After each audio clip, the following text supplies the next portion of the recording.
تو یہ جاننے کے لیے کہ امام عالی مقام سے دیار پاک مدینہ چھٹنا کتنا بڑا حادثہ ہے، کسی بادشاہ سے تاج و تخت کا نکل جانا، ہمایوں اور شیر شاہ سوری کی باہمی چپکلش میں ہمایوں کے ہاتھ سے ہندوستان کے تاج و تخت کا چھن جانا وہ حادثہ نہیں جو امام جنت مقام کی ذات بابرکات سے مدینے کا دامن ہاتھ سے چھوٹنا بڑا حادثہ ہے، اس لیے کہ اس کا دنیا فانی میں کوئی مقام ہوگا، دنیا حقیقت میں کوئی مقام نہیں، لیکن دیار پاک مدینہ کا دنیا میں بھی مقام ہے، قیامت میں بھی مقام ہے۔ تو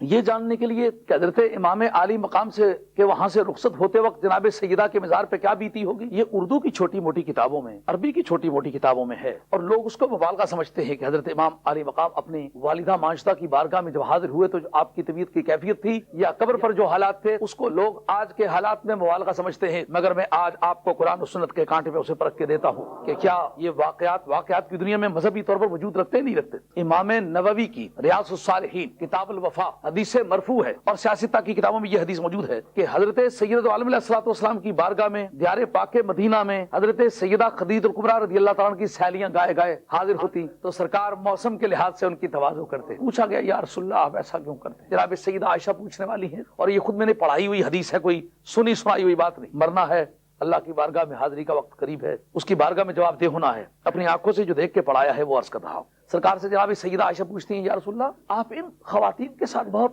احساس کے ساتھ پیش آتے ہیں، کیا وجہ ہے؟ آپ کی آنکھوں میں آنسو ہیں، اور آپ حضرت سیدہ خدیجہ الکبریٰ کا دور رفاقت، دور ازدواج یاد کرتے ہیں، کہتے ہیں کہ یہ خدیجہ کی سہیلیاں ہیں، خدیجہ کا مزار مکہ شریف میں ہے، وہ ہماری حقیقی نانی ہے جناب سیدہ خدیجہ ہے، جن کا خون ہماری سیدوں کی باڈیوں میں ہے، وہ جناب خدیجہ ہے، ان کا مزار مکہ شریف جنت المعلیٰ میں۔ جس وقت اس کی سہیلیاں میرے پاس آتی ہیں تو وہ انتظار کرتی ہے کہ سرکار کیسا سلوک فرمائیں، میں اچھا سلوک کرتا ہوں تو اس کی روح راضی ہو جاتی ہے، واہ کتنا لجپال خون ہے کہ مدتیں بیتی ہیں دنیا سے گئے ہوئے کو، لجپالوں کو اپنی پریتوں کے مر جانے کے بعد بھی پاس ہوتے ہیں۔ سوال یہ اٹھتا ہے کہ جن کو یہ بات خوش کرتی ہے ان کا مزار کہاں ہے؟ ان کا مزار مکہ شریف میں ہے، اور یہ واقعہ کہاں پیش آ رہا ہے؟ مدینہ طیبہ میں پیش آ رہا ہے۔ ان کو کون بتاتا ہے کہ اس وقت تیری سہیلیاں حضور کی بارگاہ میں حاضر ہیں؟ مجھے یہ تمام اہل علم حضرات اپنے دلوں پہ ہاتھ رکھ کے سوال کر کے اپنے دل سے جو آواز نکلے وہ بتاؤ، وہ کون سی طاقت ہے؟ نبی کو تو وحی کے ذریعے سے اطلاع ہوتی ہے، تو اب وحی کا سلسلہ تو عورت پر نہیں ہوا کرتا، جو شرعی طور پر وحی کے معنی ہے اس معنی میں وحی کسی عورت پر نہیں ہوئی اور نہ قیامت تک ہو سکتی ہے۔ جب وحی کا سلسلہ بھی نہیں ہے تو مانو کہ جبریل کو بھی ان حالات کا علم نہیں ہوتا جو بندگان خدا کے درمیان چلتے ہیں۔ جب جناب خدیجہ الکبریٰ کا مزار ہے دیار پاک مکہ میں جنت المعلیٰ میں، تو آنے والی سہیلیاں آتی ہیں دیار پاک مدینہ میں سرکار کی بارگاہ میں، تو میں پوچھتا ہوں اتنے دور سے جس خاندان کے خون کو یہ جان لینے کی عادت ہے کہ کوئی ہمارا تعلق والا آیا ہے یا گیا ہے، جب حضرت خدیجہ کا نواسہ چلا ہوگا دیار پاک مدینہ کو چھوڑ کے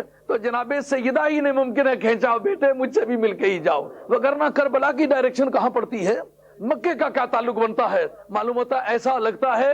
کہ نانی جان کہتی ہیں بیٹے اماں سے تو مل لیے ہو،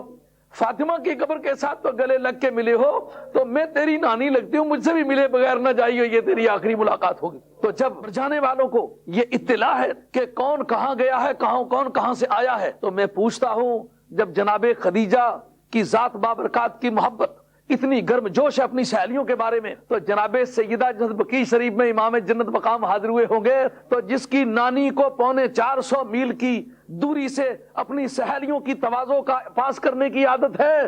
اس ماں کو اپنے بیٹے کو قبر سے الوداع کرتے وقت کوئی تکلیف نہ ہوئی؟ مولاي صل وسلم دائما ابدا على حبيبك خير الخلق كلهم